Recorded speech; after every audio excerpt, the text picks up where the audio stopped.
And Jahmyr Gibbs has a hamstring injury. We'll also update you on Malik Neighbors, Marquise Brown, Deshaun Watson, Jalen Polk, not injured, but a report about him, a good one.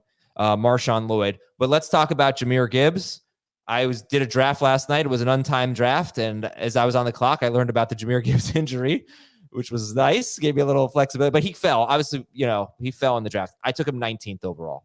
Jamie, where would you take Jahmyr Gibbs if you were drafting today with a hamstring injury? And it seems like he's having some recurring issues here with his legs. Second hamstring injury of the offseason. I have not adjusted my rankings yet for him because I wanted to see what Dan Campbell says today and get anything from the Lions beforehand.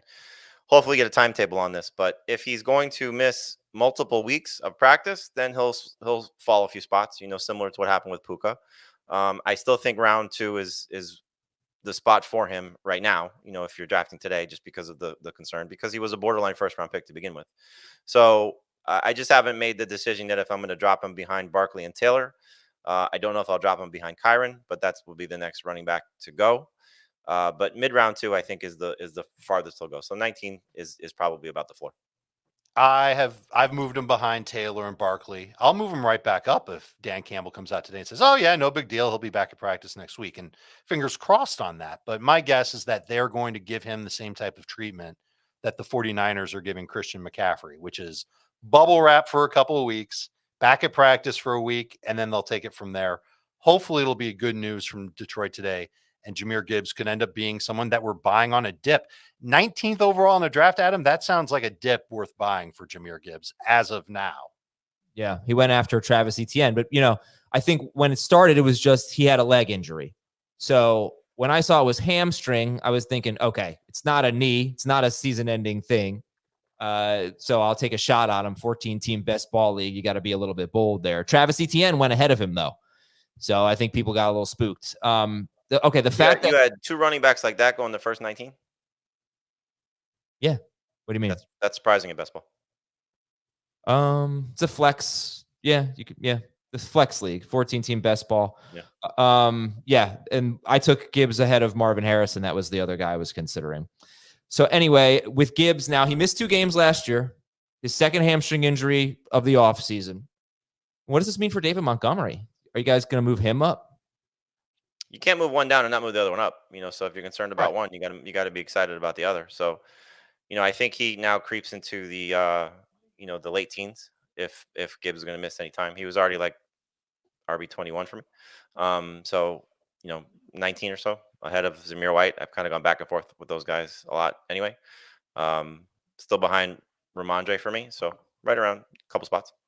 Not there yet. I still have him behind Jahmyr, behind Connor, and ahead of Ramondre Stevenson. I'm not a big Ramondre guy, but I do think he's worth a round 5 pick, and I'm a little bit more emboldened to take him on the hope that I get something more than expected. Maybe the first couple weeks of the season, if there's an easing of Jahmyr Gibbs back. Look, it's really hard to make concrete decisions on the Lions running backs without knowing what's going on with the Lions running backs. So hopefully some direction from the Lions coaching staff will help us out.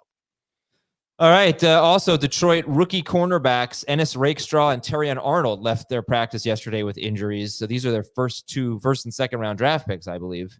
And you wonder if Detroit, after what happened from the receiver Netflix series, is more transparent with Gibbs. I didn't see it. I don't know what you're referring to. Well, yeah, St. Brown had played through a ton of injuries, and they didn't say anything about it. Well, it was one injury. St. Brown apparently said he tore his oblique off of his, or something with his oblique, something bad. Yikes. And he missed the game, but they didn't say why. Oh, interesting. Malik Neighbors is seemingly fine, so I don't know if he's officially.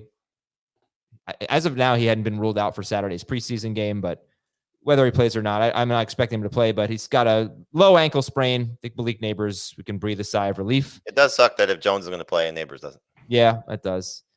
Mark, people are gonna judge every single step and snap of Daniel Jones. He's been pretty horrible, it seems, in training camp.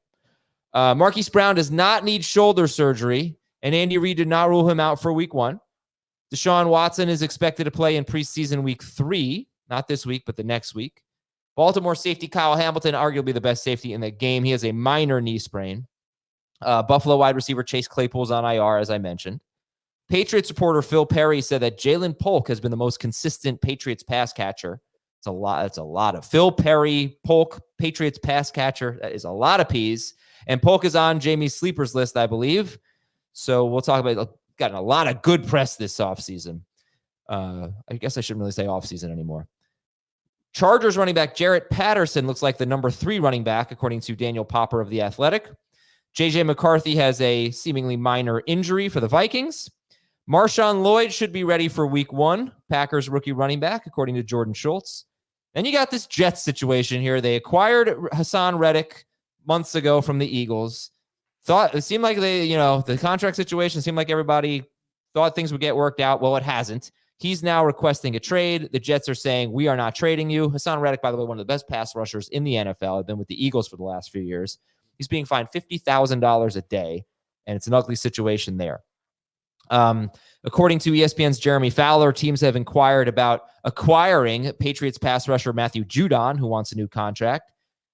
Tough break for the Bengals. Rookie right tackle Amarius Mims, who's had a very good training camp. He has a strained pec. He could miss week 1. And Dolphins edge rusher Jalen Phillips is off the PUP list.